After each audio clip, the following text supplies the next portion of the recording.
Papo Federal. Aqui na Rádio UFRJ. Olá, eu sou Marcelo Kishinevski e está começando mais um Papo Federal, um espaço da Rádio UFRJ para troca de ideias com pessoas que estão na linha de frente das artes, da ciência, da cultura. Conversamos hoje com o antropólogo José Sérgio Leite Lopes, coordenador da Comissão Memória e Verdade da UFRJ e do Programa de Memória dos Movimentos Sociais, o MEMOV, do Colégio Brasileiro de Altos Estudos, o CBAE, órgão do Fórum de Ciência e Cultura. Professor, muito obrigado pela sua presença aqui no Papo Federal. Eu é que agradeço, Marcelo. Boa tarde a todos e a todas que estão nos ouvindo, ouvendo. José Sérgio é professor titular do Departamento de Antropologia do Museu Nacional, onde ele leciona desde 1978. Ele foi diretor do CBAE entre 2012 e 2019, graduado em Economia pela PUC do Rio de Janeiro, mestre e doutor em Antropologia Social pela UFRJ. Ele desenvolve pesquisas sobre antropologia do trabalho, dos trabalhadores, meio ambiente, conflitos sociais, entre outros temas. Professor, você pode explicar como surgiram a Comissão Memória e Verdade e o MEMOV e quais seus objetivos? Sim, pois não, Marcelo. O MEMOV surgiu no final de 2014, depois de um projeto de pesquisa pelo CBAE, pelo Colégio Brasileiro de Altos Estudos, que uma equipe de uns 20 pesquisadores fez. Na época, houve um financiamento da Secretaria-Geral da Presidência da República, naquele momento, no governo Dilma, e era justamente sobre movimentos sociais e esfera pública. Eram movimentos daquele momento, contemporâneos ali, e que era o interesse da Secretaria-Geral. FAPERJ também financiava, etc. E, no final, nós pedimos um financiamento para fazer um site de memória dos movimentos sociais, que era a nossa intenção, já desde algum tempo, de reunir materiais de pesquisa antigos, desde os anos 70 em diante, para colocar organizar um acervo e colocar no site, né? Então, esse foi o início do MEMOV, né, que também conversava com outros núcleos de pesquisa e pessoas interessadas nesse assunto, que já tinham experiência, como a professora Elina Peçanha, do IFIX, que tinha o AMORGE, né, que era o arquivo de memória memória operária do Rio de Janeiro. Também a professora Leonilde Medeiros, da Rural, do CPDA, né, que tinha também um núcleo de memória de movimentos sociais no campo. Enfim, uma série de pessoas que tinham acervos, né? Também uma colega nossa, Lígia Segala, de um laboratório de patrimônio e memória da UF, né, da Universidade Federal Fluminense, que tinha um acervo precioso sobre trabalho comunitário na Rocinha, nos anos 80. Né? Então, eram assim, acervos que a gente dialogava com essas pessoas e via que era possível fazer um arquivo digital, né, que seria menos custoso do que um arquivo tradicional. O próprio AMORGE e o CPDA têm muito arquivo em papel, porque já estão nisso há bastante tempo, né? Mas no nosso caso seria uma coisa digital que evitaria assim, um número muito grande de arquivistas, de profissionais, né, que a gente não tinha condição de pagar, né, dentro desse projeto. Então, principalmente, tudo é digitalizado para colocar no acervo. Paralelamente, quer dizer, até isso se iniciou, né, no final de 2014, que era também coincidentemente, era também o prazo de entrega do relatório final da Comissão Nacional da Verdade, né?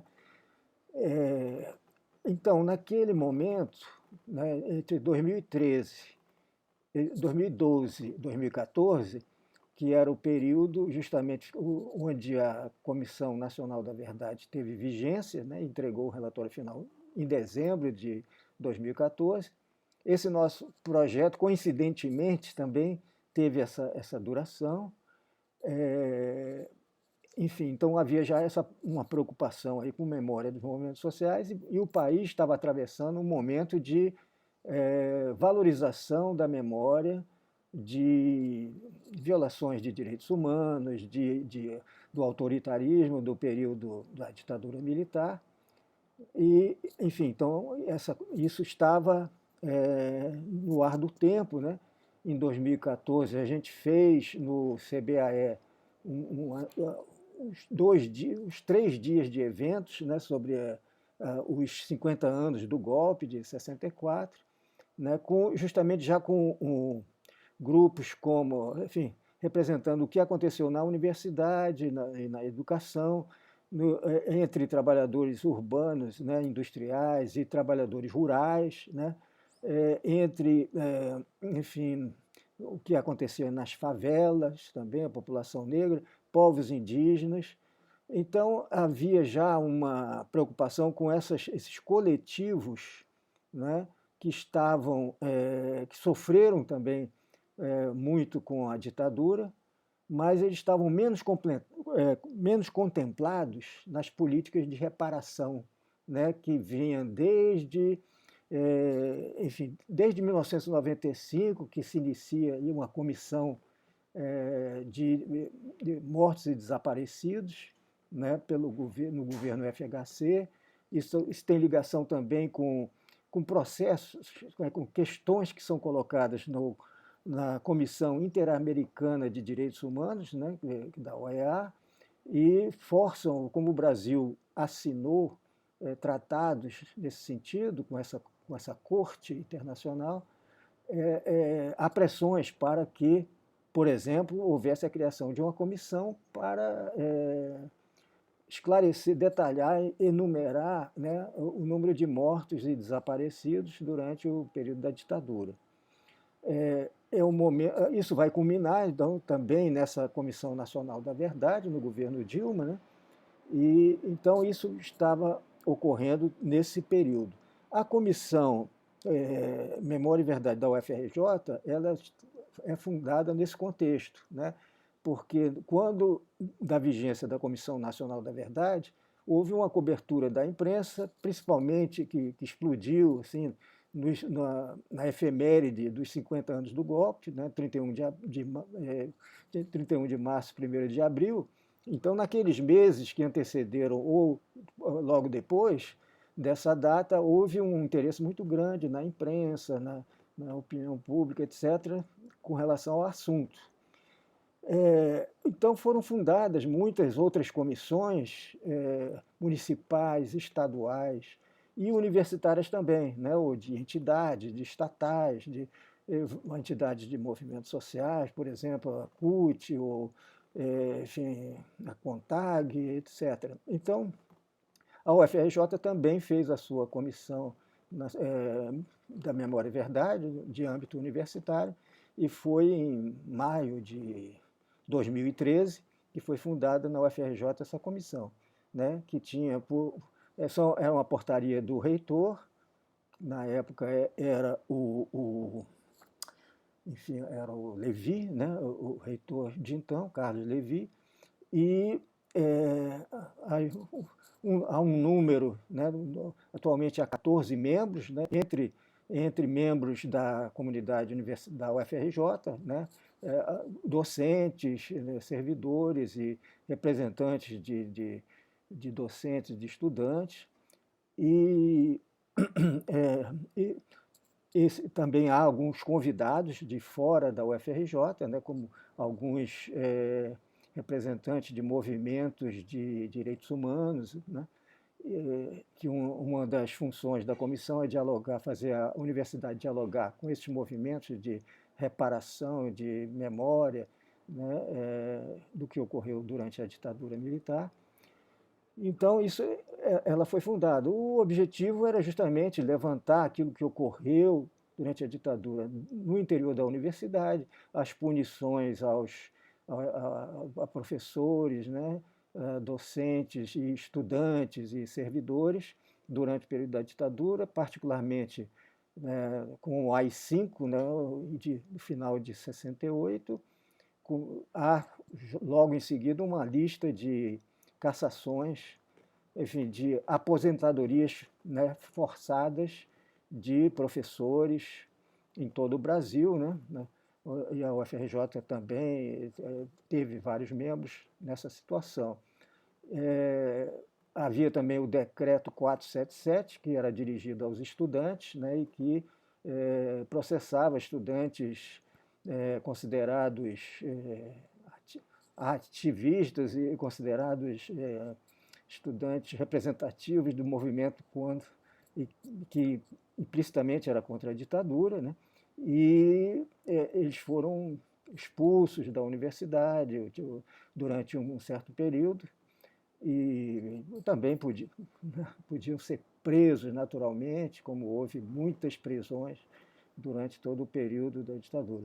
É verdade, muitos, né, muitos desaparecidos, muitos, né, exilados, muitos, né, jubilados, né, compulsoriamente. A gente sabe que houve intervenção muito firme, assim, muito rígida, né, na universidade, com nomeação de diretores de unidades, né, com a própria administração central sofrendo intervenções.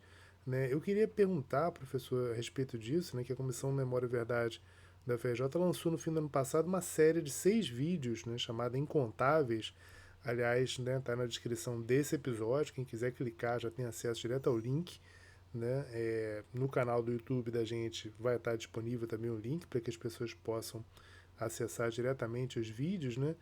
E essa série ela recupera histórias dos tempos da ditadura militar. Os episódios tratam da violência do regime contra grupos invisibilizados, né? E você estava falando agora há pouco, né? Mulheres, população LGBTQIA+, negros, moradores de favelas, povos originários, além de educadores, trabalhadores do campo e da cidade. Eu te pergunto, ainda há muitas memórias da ditadura a serem resgatadas e como a UFRJ vem lidando com essa necessidade de reparação histórica? Exatamente. Tem essa série que nós fizemos, Incontáveis, era uma série de 6 episódios, né, sobre esses grupos que você acabou de enumerar, que eram assim, coletivos que eram menos contemplados na Comissão Nacional da Verdade, que tem por objetivo, quer dizer, que tinha um lado aí enfim, de propiciar eventualmente processos jurídicos, que ela trata de uma linguagem jurídica, né, e que procura provar estas violações de direitos humanos e nomear as pessoas que sofreram isso.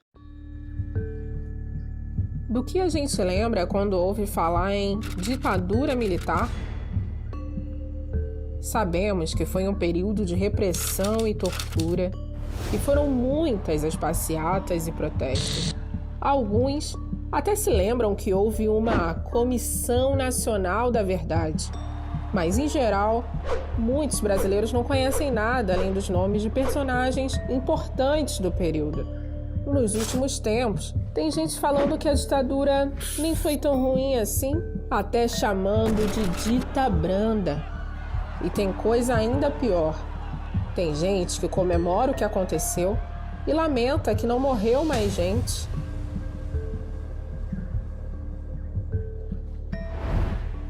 Enfim, muitas histórias já foram contadas sobre aquele tempo. Mas quantas histórias ainda falta contar?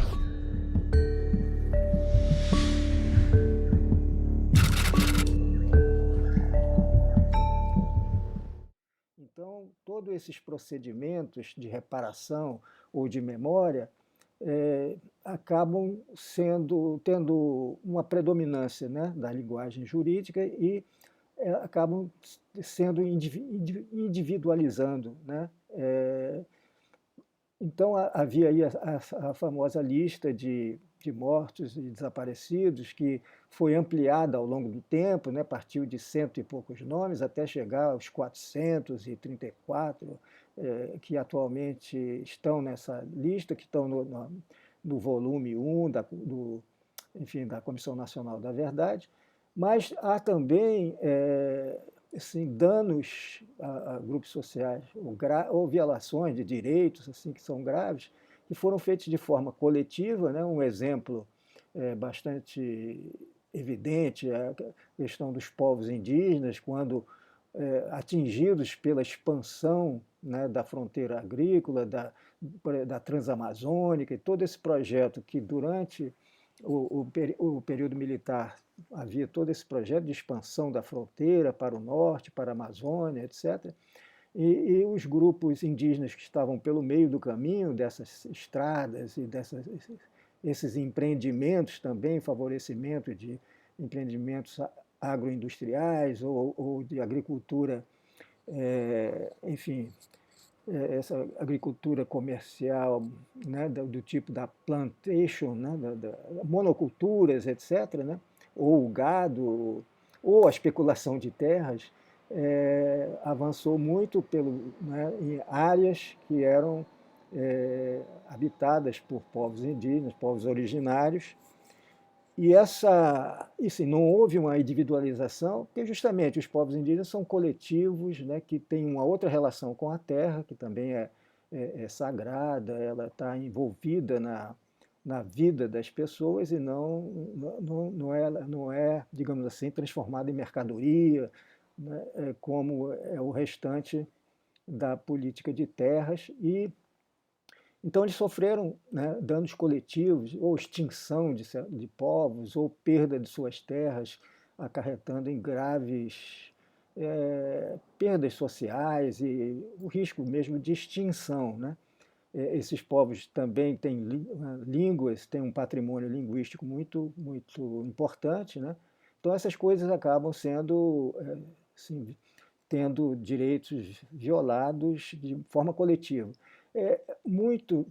Muitas dessas comissões e muitas das pesquisas que nós fizemos também e que entra tanto nesses episódios, né, com relação a esses povos, e um outro filme que nós fizemos, um longa-metragem chamado Memórias Camponesas, né, eles foram provocados, né, principalmente esse de Memórias Camponesas, foi provocado por ativistas sindicais, antigos dirigentes sindicais, e que, a partir de 2004, dos 40 anos do golpe, e mais ainda dos 50 anos, se viram, digamos assim, em segundo plano, ou quase, né, invisibilizados pela imprensa, pelas principais notícias com relação ao assunto, que estavam justamente dirigidas a indivíduos que foram presos, torturados e que, em geral, pertenciam a organizações políticas, né, de luta armada que houve no período entre 68 e 75, né, 74, 75, mas também outros grupos, outros partidos políticos que visavam a política de massas, de associatividade em grupos subalternos, etc., que também foram punidos do mesmo jeito, presos, torturados, né? Essa mecânica do aparelho repressivo, né, da ditadura, que enfim, causava essas graves violações de direitos. Então, estava voltado para esses indivíduos. E os grupos, né, que tinham, digamos assim, que logo depois de 64, por exemplo, houve muitas prisões de camponeses, né? O grande perigo visto pelos militares daquele momento é o crescimento das ligas camponesas, o crescimento de uma representatividade dos trabalhadores rurais que não existia até 1963, né, com o Estatuto do Trabalhador Rural. Né, os trabalhadores rurais não tinham uma representação própria, sindical ou associativa, e não tinham os direitos, por exemplo, trabalhistas, né, que os trabalhadores da cidade tinham. Então, era considerado um perigo essa mobilização camponesa, muitos foram presos e mortos, etc., e com dificuldades, né, de contagem ou de registro, né, documental. Então, isso ocasionou, a pedido dessas antigas lideranças, que fizéssemos um documentário, né, ou que houvesse um registro da memória desses grupos de trabalhadores rurais, camponeses, etc. Isso começou desde 2004, houve um projeto anterior de registro, né, que foi feito em 9 estados da federação, onde houve mais movimentos e repressões, etc. E isso ficou registrado, está justamente no site do MEMOV, né? E depois, com base nesse material e novas filmagens, até 2020, nós fizemos esse documentário Memórias Camponesas, que tem uns 75 minutos, né, e que faz um resumo enfim, dessas vivências, né, dessa memória de lá até para cá, né, que atingiu várias gerações. Então, isso... Bom, o Incontáveis era uma série, né, ao contrário do outro, que era um longa, né, um documentário de longa-metragem. O Incontáveis, que foi produzido pela Comissão Memória e Verdade, tinha por intenção um diálogo mais... uma divulgação científica mais ampla, né? Porque justamente foi feito entre 2019 e 2021, final de 2021 para 2022, quando foi então lançado, era esse diálogo com o negacionismo, né? Assim, essa contraposição ao negacionismo então prevalecente desde 2018 para 2019 em diante, né? Havia esse aumento do negacionismo, as bases, né?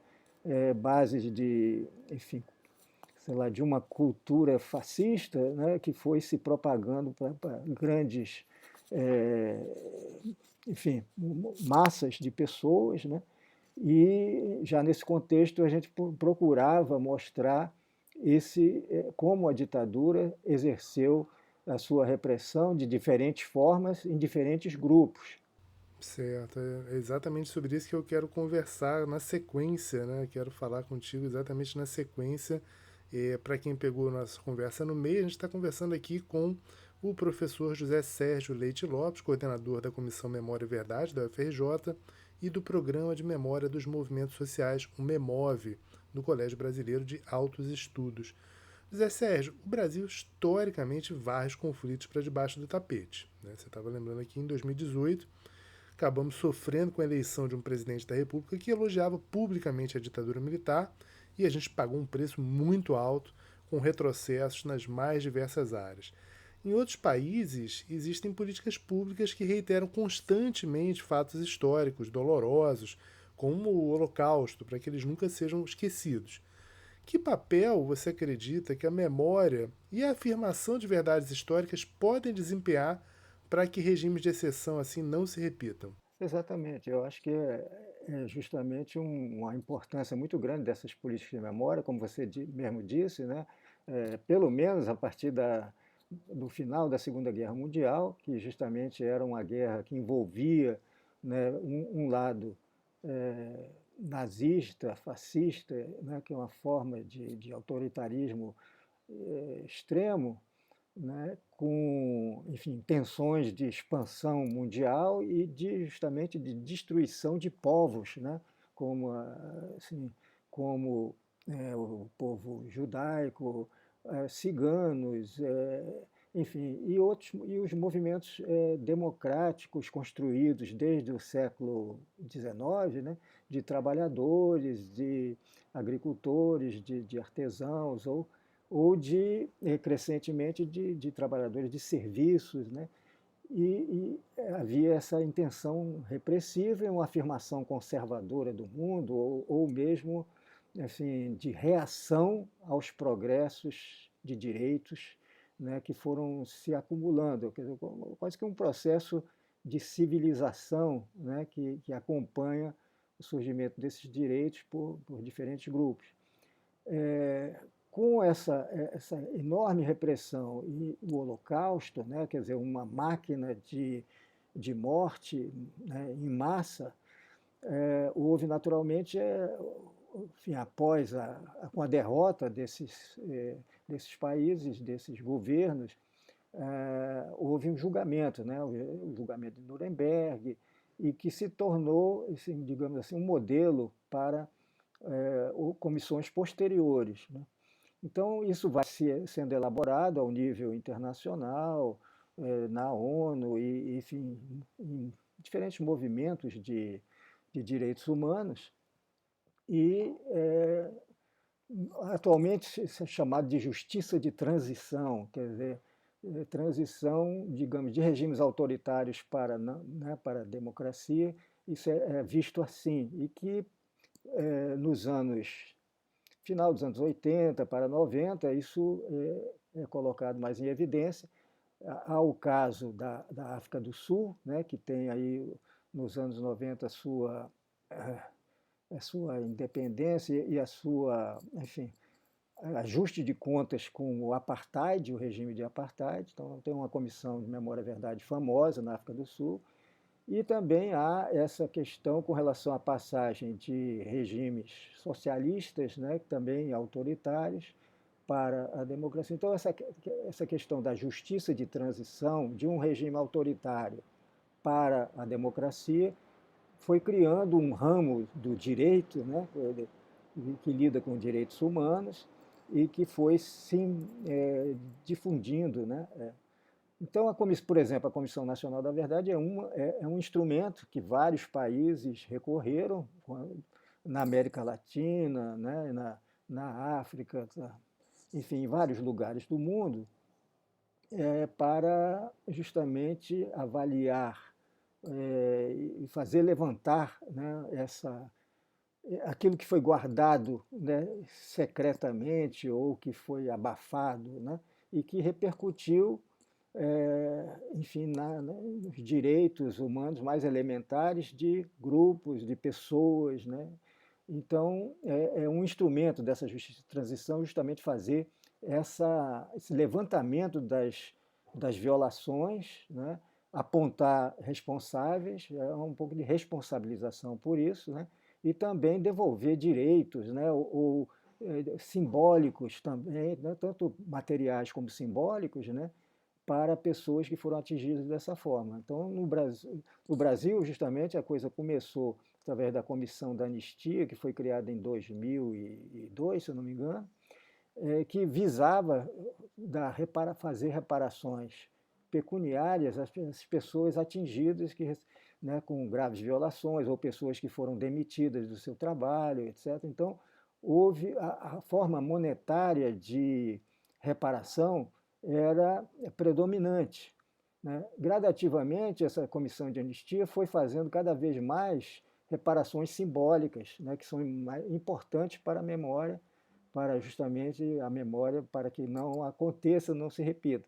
Mas principalmente assim, essa comissão de anistia começou a fazer reuniões públicas, onde entregava, né, certificados de anistiado políticos, de anistiados para uma série de pessoas que foram atingidas, e pedia desculpas em nome do Estado por essas violações. Então, isso começou a haver um caráter simbólico nessas reparações, que são importantes, né, são muito importantes para as pessoas, né, que procuram resgatar, né, algo do que perderam moralmente, né, todos os danos que tiveram, né, dessa forma. Então, isso foi cada vez mais sendo realçado nesses mecanismos, nesses instrumentos de reparação e de memória também, né? Bom, isso provoca reações, né? No Brasil, quer dizer, a partir do final, justamente todo o período de 79 em diante, né, desde a lei de anistia, né, que foi, digamos assim, foi uma lei que foi contraposta a outro projeto de lei no Congresso, e justamente a dos militares ganhou, a lei da anistia dos militares, de 79, que, enfim, que anistiava punições, demissões e presos políticos, né? Excluindo aqueles de crimes de sangue, dito, né, que participaram da luta armada, que só foram soltos um pouco depois, a partir do final dos seus processos, etc. Né? E também através de um artifício chamado de crimes conexos a esses crimes políticos, né, era justamente uma palavra mágica para que houvesse a impunidade dos torturadores e dos responsáveis, toda a cadeia de comando, né, da tortura e da execução de pessoas com essa finalidade de repressão em nome de uma guerra fria, em nome do anticomunismo, né, em nome, enfim, dessa autoridade militar exacerbada, né, que, enfim, que não tinha limite, né, nos porões da ditadura. Então, isso, enfim, essa anistia já era um momento de descompressão de toda essa repressão que causava danos, que tinha explosões, etc. Um pouco antes da lei de anistia já estavam movimentos de greves importantes pelo país todo, né? Em 78, os metalúrgicos de São Paulo e do ABC fizeram greves, né? Isso depois se generalizou em 79, depois em 80 em diante, né? Atingiu também os trabalhadores rurais que fizeram greves da cana e do Nordeste, etc. Então os militares sabiam que isso estava estourando e propuseram esse tipo de anistia. Agora, sobre isso, professor, assim, houve uma série de decisões recentes da Justiça, né, considerando que alguns crimes, como por exemplo ocultação de cadáver, né, são imprescritíveis. Né, isso acabou reabrindo, né, feridas, né, levando à reabertura de discussões sobre casos de tortura, de desaparecimentos políticos, né? Você vê um movimento nessa direção, num resgate dessa luta contra a impunidade dos torturadores? Esse pacto, né, a partir da lei da anistia e dessa abertura lenta, gradual e segura, né, era uma espécie de um pacto de dominante, né, da força militar que continuou no pós 85, né, quando termina os governos militares, assume, é eleito indiretamente Tancredo, depois Sarney assume, depois vem a Constituição de 1988 e as eleições diretas a partir de 89. Então, há como que uma acomodação, um certo pacto de silêncio em troca, né, do futuro imediato, quer dizer, do avanço dos direitos por novos segmentos da população, em troca de um certo silêncio quanto a essas graves violações de direitos humanos e de responsabilização desses perpetradores, que foram militares, né, em sua maioria, policiais, recrutados para as forças de repressão e etc. Houve enfim, um pouco esse pacto informal, né, de que havia possibilidade de aumentar direitos, como é exemplo a Constituição de 1988, que começou a incorporar novos grupos, né, reforçou o lado de liberdade sindical, aquela questão das intervenções do Ministério do Trabalho nos sindicatos, avançou com relação aos povos indígenas, né, terminando um período secular de tutela para reconhecer direitos dos povos originários, suas possibilidades de associação, de associatividade e de reivindicação étnica, né? Assim como a população negra, né, contra o racismo, o reconhecimento também de grupos de quilombolas, né, e assim por diante, quer dizer, também com relação aos direitos às mulheres, né, enfim, então há uma extensão de direitos a partir da Constituição de 88 e que isso vai progredindo ao longo do tempo. E os militares enfim, procuram disseminar, enfim, de entrar nesse pacto de silêncio com relação a esse passado de repressão e de violência, para que digamos assim, esses ímpetos da força armada que têm os militares, de serem assim, uma espécie de tutores da nação, né, inclusive interpretando aquele artigo da Constituição que que pode levar, que eles interpretam no sentido de eles serem um poder moderador, entre aspas, né, que não é o caso. Então, enfim, havia um pouco desse silêncio. Agora, isso, enfim, isso também faltava combinar com os russos, como dizia o Manuel Garrincha, né, com relação ao jogo Brasil e União Soviética em 1958, quer dizer, falta combinar com as vítimas, com pessoas como, por exemplo, o motor dos movimentos de memória foram os parentes de desaparecidos, dos mortos e desaparecidos, né, os familiares, as mães, principalmente, né, como é o caso também na Argentina, né, um grande movimento de mães da Praça de Maio. Quer dizer, as mães, os familiares são ligados pelo sangue, pela família, que é o elemento, enfim, elemento de base do próprio conservadorismo, seja ele religioso, seja ele laico, enfim. É uma contradição, porque esses familiares eles reivindicam o direito ao corpo da pessoa morta, ou, né, desaparecida. Então, isso estava na sociedade, esses movimentos, eles tinham a sua influência, né? E também, enfim, ativistas de direitos humanos em geral, né? Então, isso não dá para manter quieto, né? Isso, então, vai ressurgindo, mesmo que seja muito depois, né? Alguns anos depois, a gente vê que isso acontece também na própria Alemanha, né? Tem, enfim, anos depois aparecem novos casos de perpetradores de graves crimes, etc., né? Que são revelados. E, enfim, então isso acontece conosco também.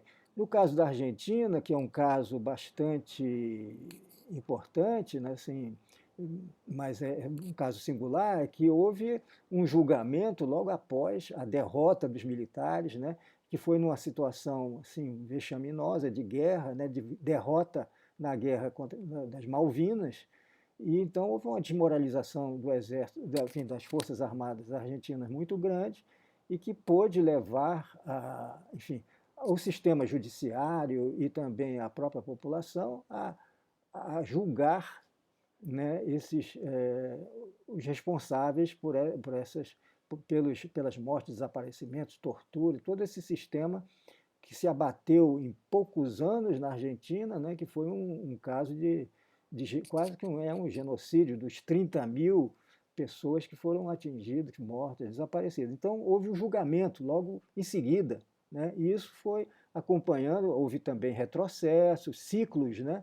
Mas o país, em geral, tem uma memória muito forte. Basta dizer que a comemoração do golpe, do dia 24 de março, é um dia da memória, é um dia em que multidões vão às ruas para celebrar justamente os ativistas mortos, desaparecidos e os familiares, etc. Então é uma coisa impressionante para quem vê isso. É realmente uma ordem de grandeza, né, muito chocante, né, falar em 30.000 mortos no país vizinho, na Argentina, né, a gente teve aquele filme recente com o Ricardo Darín, né, 1985, que retrata esse processo tortuoso do julgamento, né, e no Brasil a gente teve oficialmente aquela lista de 434, mas a gente sabe, né, pelo próprio trabalho desenvolvido, né, no Memória, nas comissões da Memória da Verdade, que esse número é muito maior em função dos camponeses que foram mortos, também os povos originários que tiveram suas vítimas, muitas vezes não contabilizadas na história oficial, lamentavelmente, né? Eu queria te perguntar, professor, você é filho do José Leite Lopes, que assim, foi um dos maiores cientistas da história do país, ajudou a construir o Centro Brasileiro de Pesquisas Físicas, ao lado do César Lattes, e que combateu a ditadura, né, ativamente. Eu te pergunto em que medida seu trabalho com a memória daqueles que raramente têm voz se relaciona com a sua própria experiência familiar.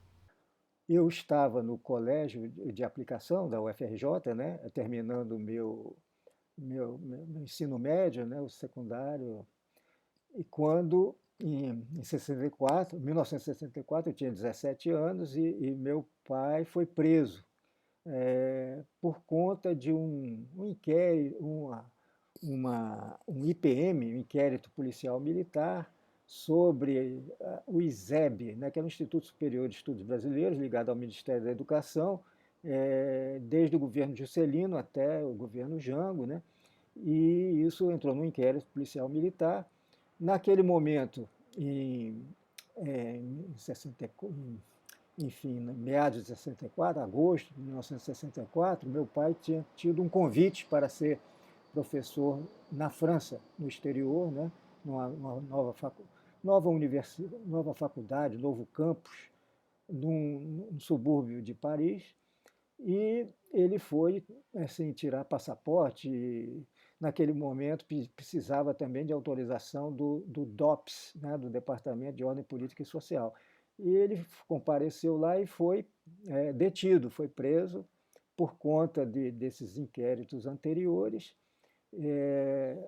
E, no entanto, ficou, digamos, de um dia para o outro, né, porque ficou 2 dias, até conviveu com presos que o receberam, providenciaram pijama, providenciaram uma série de coisas na cela do DOPS, né, em 64.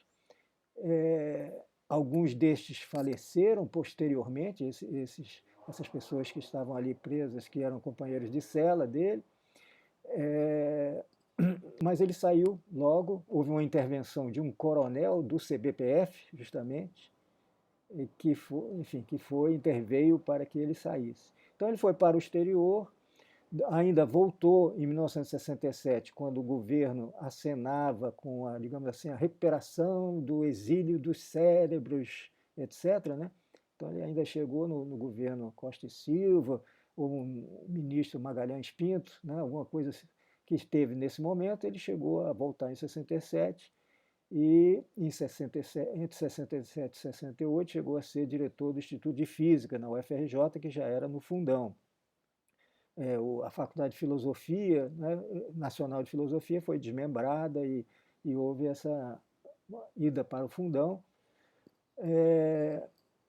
Mas então, logo em seguida, no final de 68, com o AI-5, né, ele foi aposentado pela universidade e ele foi demitido do CBPF, que era uma fundação, né, de direito privado, não era, porque havia uma determinação do governo de que as pessoas punidas pelo AI-5 teriam que ser demitidas nas instituições que recebessem verbas federais, né? Então isso aconteceu na PUC do Rio, enfim, nas universidades católicas, e em fundações como o CBPF.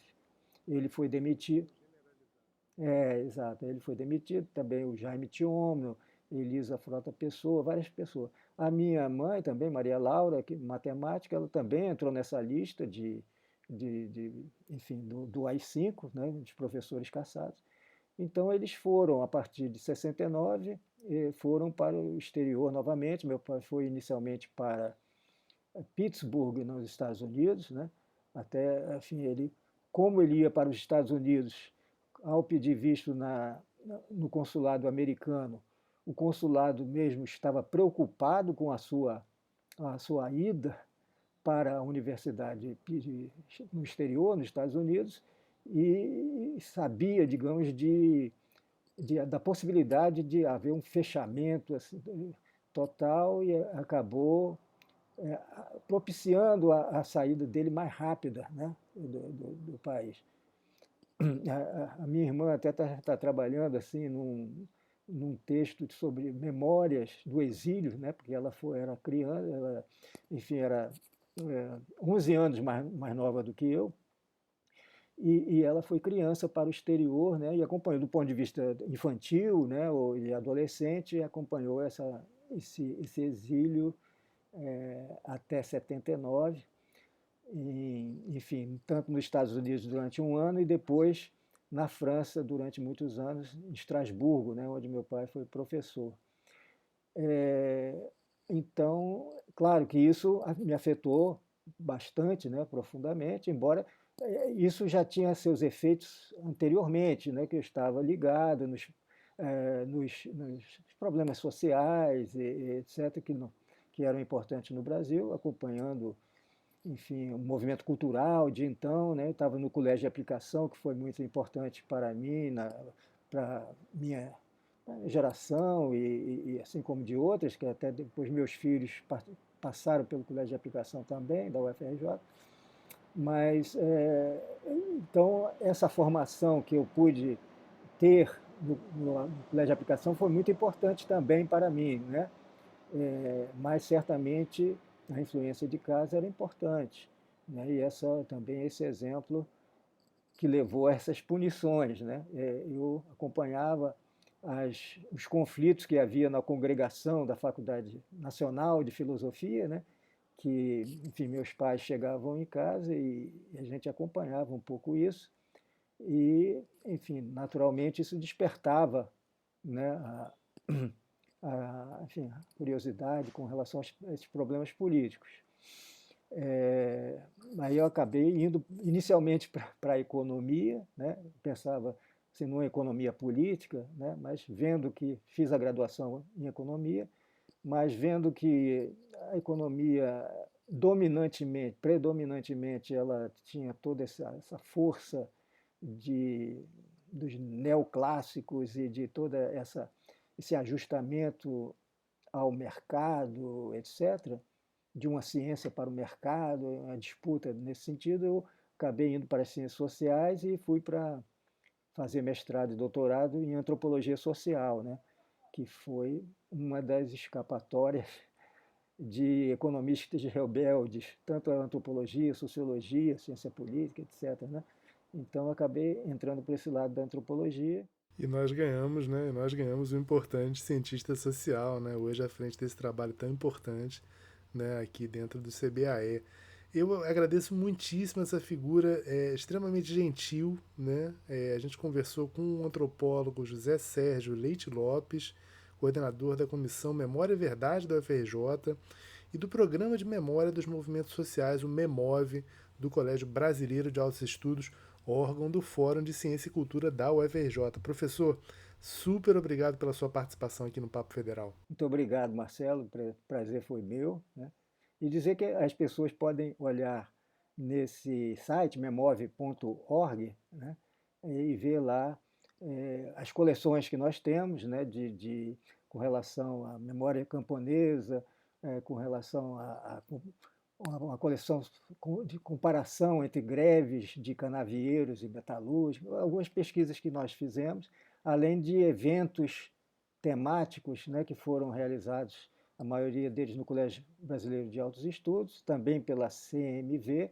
A própria Comissão Memória e Verdade tem uma aba nesse site, onde está o seu acervo, né, de pesquisa visual, etc., para o documentário Incontáveis e outros documentos importantes, né, com relação à universidade e também outros documentos importantes com relação à ditadura militar, né?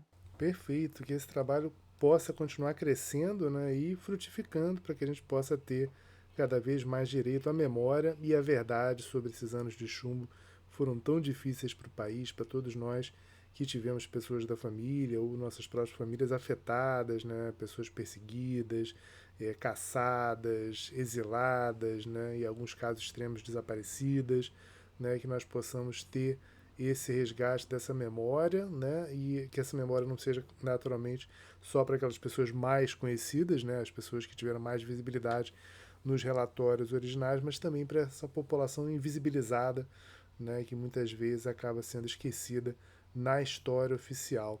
Eu lembro que o Papo Federal vai ao ar às segundas-feiras, às 9 da noite, na Rádio FRJ, mas você pode também ouvir a qualquer momento em nossa página ou na sua plataforma de podcast preferida, ou ainda no nosso novo canal no YouTube. Eu, Marcelo Kishinevski, me despeço por aqui, agradecendo a audiência, abraços sonoros e até o próximo Papo Federal.